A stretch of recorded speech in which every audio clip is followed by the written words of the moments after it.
Bismillahirrahmanirrahim. Assalamualaikum warahmatullahi wabarakatuh.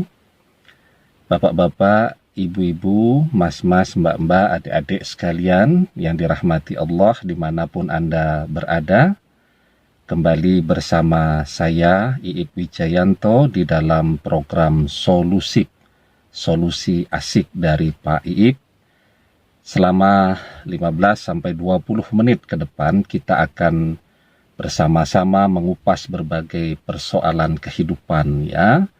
Masalah cinta, masalah keluarga, masalah rumah tangga, pernikahan, perceraian, dan seterusnya, ya.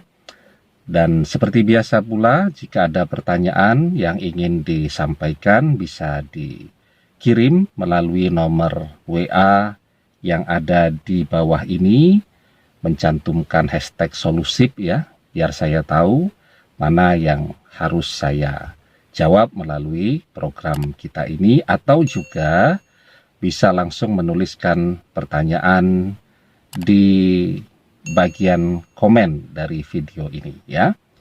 Baik, seperti biasa saya akan langsung ke pertanyaan, ya. Pertanyaan yang pertama. Assalamualaikum warahmatullahi wabarakatuh. Waalaikumsalam warahmatullahi wabarakatuh. Pak Iip, bagaimana cara mencintai yang sederhana? Baik.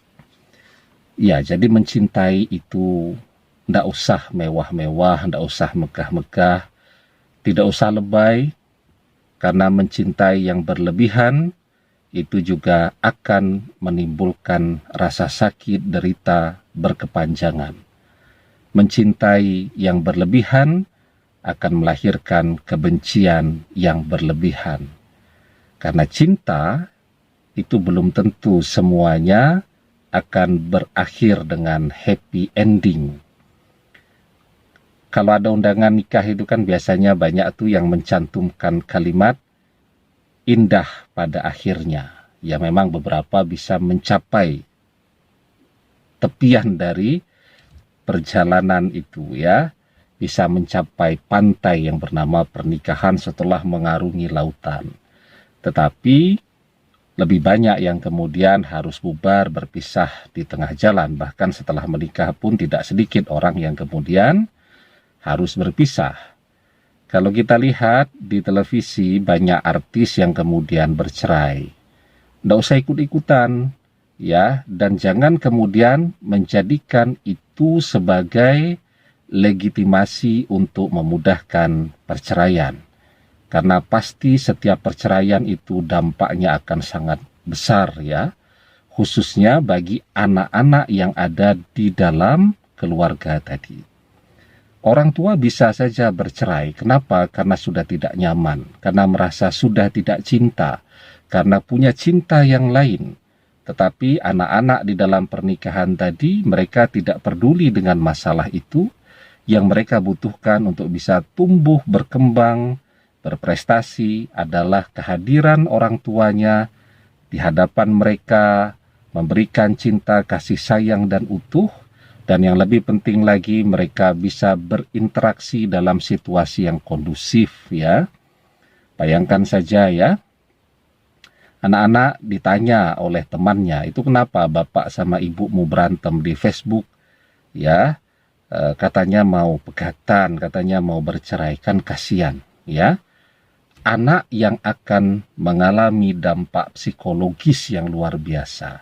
Karena apa? Ya karena yang namanya teman, ya, dan seterusnya tadi kan tidak bisa direm untuk terus mempertanyakan persoalan yang ada di dalam rumah tangganya, padahal yang melakukan tadi adalah orang tuanya, bukan mereka. Nah, jadi itu yang banyak terjadi, ya.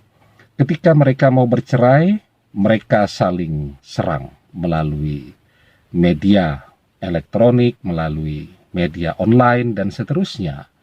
Padahal dulu ketika mau menikah, kita bisa melihat kan banyak artis, wah kalau mau menikah sampai buat lagu, bernyanyi, duet, dan seterusnya. Tetapi begitu mau bercerai, semua aib dibongkar, disampaikan. Itu yang tidak baik.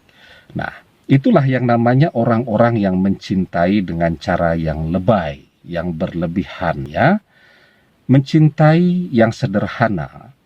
Ada sebuah hadis yang sangat indah ya. Ahbib habaibaka haunan ma'asa ayyakuna baghidaka yauman ma. Abghid baghidaka haunan ma'asa ayyakuna habaibaka yauman ma.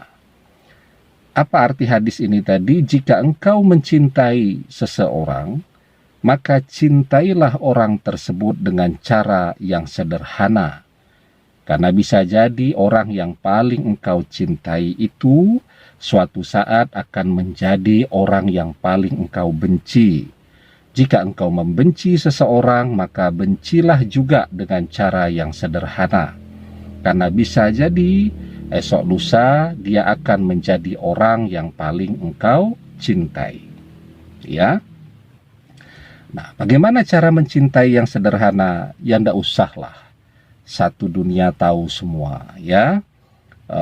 Pada saat jatuh cinta diposting kemana-mana, pada saat mau bercerai diposting kemana-mana. Itu namanya orang-orang yang mencintai dan juga membenci secara berlebihan.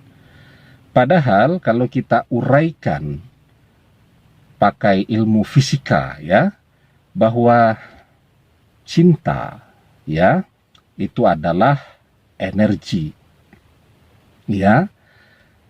Energi yang bernama cinta itu tadi ya, semakin besar masa yang diberikan atau keinginan untuk mencintai tadi, diiringi dengan berbagai publikasi, presentasi, pemberitahuan kemana-mana, maka pada saat terjadi masalah, untuk melupakan, bukan melupakan ya, tetapi untuk bisa tetap menjaga jarak agar tidak jatuh cinta lagi, orang membutuhkan energi kebencian yang lebih besar.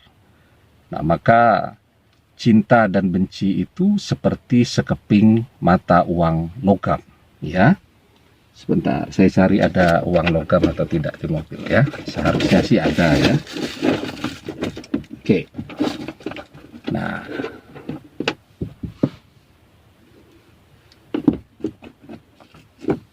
oke, ini contoh ya. Ini uang logam. Saya tidak akan melakukan sulap, saya cuma mau menunjukkan. Ini cinta, ini benci, ya. Saya tulis saja biar kelihatan ya. Nah, di sini ada cinta. Ya. Ini ada cinta. Di sini ada kebencian. Cinta dan benci itu seperti sekeping mata uang logam ini. Ya, hari ini mencintai, besok sangat mungkin kita membenci.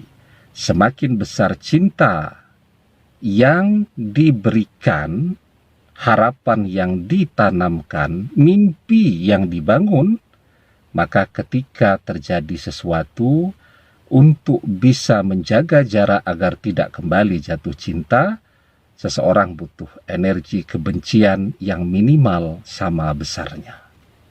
Ya, nah ini cinta, ini benci, ya, sudah jatuh duitnya. Begitu ya. Nah, jadi kalau kita mencintai seseorang itu biasa-biasa saja. Ya, tidak usah dipublikasikan kemana-mana. Tidak usah diceritakan kemana-mana. Saya punya kisah ya. Ada seorang wanita jatuh cinta kepada seorang laki-laki. Saking bahagianya, dia kemudian bilang kepada si laki-laki, saya tak cerita ke pembantu saya. Ini sederhana dan remeh saja. Pembantu yang kebetulan masih budenya begitu ya. Kata laki-laki tadi, buat apa? Apa benefitnya? Enggak, dia orang kepercayaan saya karena setiap hari ngurusi rumah. Akhirnya apa yang terjadi? Karena saking bahagia, dia pengen orang yang dekat dengan dia tahu. Dia ceritakan kepada pembantu yang masih budenya tadi, dalam prosesnya malah si pembantu inilah yang menjadi ganjalan pengganjal perusak utama dalam proses perjalanan cinta tadi. Ya, dia memprovokasi orang tua si wanita tadi, ya, kemudian memprovokasi tetangga, ya, agar si laki-laki tidak bisa datang berkunjung dan lain-lain, dan seterusnya. Bahkan karena si janda ini berstatus sebagai janda, punya anak yang masih kecil, si pembantu ini pula yang kemudian mengajarkan dan menanamkan kebencian kepada si anak yang masih berusia di bawah batita. Coba bayangkan, anak yang usianya di bawah 3 tahun sudah diajari untuk membenci. Ya, justru oleh seseorang yang diharapkan akan bisa menjadi pendukung dan penopang utama. Itu pelajaran berharga, bahwa belum tentu ketika kita ceritakan semua orang akan menyambut bahagia. Bahkan bisa jadi keluarga, sahabat-sahabat terdekat itulah yang kemudian akan menjadi ganjalan utama. Ya, nah karena itu kalau mencintai seseorang dengan cara yang sederhana, ya tidak usah diceritakan kemana-mana. Kalau bisa dipendam saja di dalam hati dan menjadi rahasia, karena semakin sedikit orang yang mengetahui, maka semakin kecil juga beban yang harus dipikul ketika terjadi persoalan di kemudian hari. Ya, ahbib habaibaka haunan ma'asa ayakuna baghidaka yauman ma. Abghid baghidaka haunan ma'asa ayakuna habaibaka yauman ma. Kalau mencintai seseorang, cintailah dengan cara yang sederhana, karena bisa jadi besok lusa dia akan menjadi orang yang paling engkau benci. Dan jika membenci, bencilah juga dengan cara yang sederhana. Tidak menutup kemungkinan dia akan kembali menjadi orang yang engkau cintai. Ya, oke. Pertanyaan yang kedua, saya mau hijrah pakai hijab, tapi ditentang oleh suami. Saya harus bagaimana, Ustadz? Mematuhi suami itu dalam hal yang baik. Suami marah karena istri tidak mau sholat. Suami justru seharusnya marah ketika istri misal keluar rumah dengan memamerkan aurat.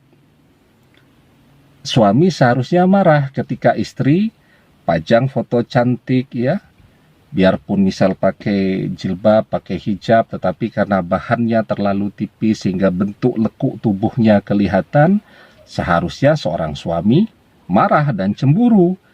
Kalau kemudian suaminya bahagia, cakep, ya, fotomu cantik, yang nge-like banyak, apalagi yang nge-like-nya laki-laki, dia merasa bangga, itu tidak normal dan tidak benar yang demikian. Ya, jadi mematuhi seorang suami itu dalam hal yang baik. Tetapi ketika dia mengajak kepada sesuatu yang tidak baik, seorang istri diperbolehkan untuk tidak mematuhi suaminya. Memakai hijab, menutupi aurat, itu dalam rangka mentaati Allah Subhanahu wa Ta'ala. Abaikan suami kalau dia tidak mensupport menuju hal yang baik. Ya, oke. Pertanyaan yang terakhir, saya mau menikah, bolehkah menikah dengan uang hasil pinjaman? Mohon pencerahan dari Pak Ustadz. Ya, jadi menikah dengan pinjaman itu boleh, dengan catatan bahwa pinjaman itu harus dikembalikan. Ya, kita ini dalam bab ibadah, orang mau minjam, kita persoalkan. Saya baca di berbagai website itu, ya, ada yang membahas hutang untuk menunaikan ibadah haji itu haram. Loh, kok diharamkan? Orang bangun rumah tidak masuk bahkan ke dalam rukun Islam. Bangun rumah, ya. Sementara menunaikan ibadah haji ke Baitullah, walaupun ada klausul jika mampu, itu termasuk ke dalam rukun Islam.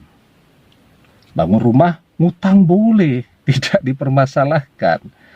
Beli mobil, ngutang juga diperbolehkan oleh mereka. Tapi sudah dalam bab ibadah, dikatakan ngutang tidak boleh. Ini kan logika yang diobok-obok yang seperti ini. Ya, jadi ngutang dalam bab ibadah boleh. Loh, kalau masih ngutang artinya dia tidak sanggup. Kalau orang berhutang, ada yang masih memberikan kepercayaan kepada dia karena dia punya agunan, dia punya jaminan di dalam berhutang tadi. Artinya dia istitoah. Bedanya dia tidak punya dana cash aja. Ya. Kalau kemudian jaminan tadi misal dijual, karena menjual jaminan, menjual rumah, misal tanah begitu kan, apalagi tanah. Itu memang tidak bisa cepat-cepat, kan begitu, ya. Nah, sehingga kemudian dia terpaksa berhutang. Untuk berhutang itu tentu ada jaminannya, ya, agar ketika hutang itu tidak bisa dibayarkan, ya tentu jaminan ini tadi, misal rumah, misal tanah, dan seterusnya tadi, yang kemudian akan diliquid untuk membayar hutang tadi. Jadi orang ketika, misal ya, hutang ke bank, itu kan bank menilai orang ini memiliki kelayakan atau tidak untuk membayar hutang. Kalau dinilai layak, itu maka dia dianggap termasuk ke dalam kelompok orang yang istitoah, memiliki kemampuan. Ya, nah, pernikahan itu juga ibadah. Sehingga kemudian ketika orang mau menikah, karena memang misal permintaan biaya pesta, begitu ya, dan lain-lain, belum punya uang, daripada kemudian ditunda-tunda ujung-ujungnya berzinah, ya sudahlah, lebih baik pinjam dulu sekarang ya. Semoga menjadi pernikahan yang berkah dan setelah itu rezekinya dimudahkan. Jadi tidak ada masalah. Yang penting hutangnya tadi jangan lupa dan jangan pura-pura tidak tahu ya. Kemudian yang kedua, membayarkan mahar itu dengan dana yang cash ya. Jadi kalau yang hutang itu untuk biaya pesta, untuk biaya catering dan lain-lain, silahkan saja, tetapi mahar atau mas kawin yang disebutkan ketika ijab kabul itu tadi, itu sesuatu yang cash. Ya, jadi ya yang kita sanggup ya. Jadi misal dengan mas kawin uang 100.000 rupiah, yang penting cash. Jadi jangan dengan mas kawin 10.000 rupiah ngutang, jangan ya. Yang penting mas kawinnya tadi sesuatu yang dibayarkan dengan tunai dan itu milik kita penuh. Begitu ya. Oke, itu mungkin yang bisa saya jawab ya. Semoga bermanfaat ya. Dan jangan lupa untuk mensubscribe channel Iip Wijayanto ya. Semoga apa yang kita ikhtiarkan ini bisa memberikan manfaat, insya Allah, untuk Indonesia yang lebih baik. Tetap semangat. Terima kasih atas atensinya. Wallahu a'lam bishawab. Billahi taufik wal hidayah. Assalamualaikum warahmatullahi wabarakatuh.